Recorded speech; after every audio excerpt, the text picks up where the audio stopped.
На Холокаустот на евреите од Македонија вчера вечерта одбележа 20 години од поставувањето на камен темелникот на првиот од таков тип во регионот музеј, кој представува и значаен символ на македонско-еврејското пријателство, како историски спомен за судбината на евреите од Македонија низ историјата.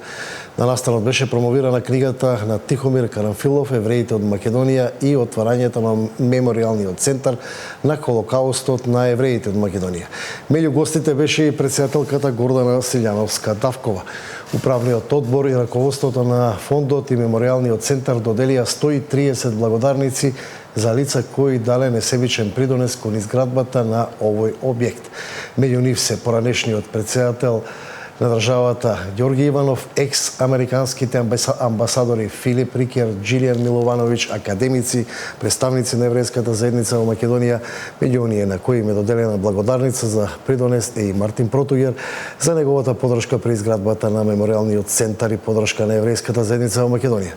Меморијалниот центар е значајна културна и историска знаменитост Скопје, која неодамна во својата посета на градот ја посети и секретарот за трговија на САД, директорот на Трамп Сошел и сегашен советник на претседателот на Трамп, но и високи гости и граѓани кои низ децениите наназад го посетуваат овој значаен објект.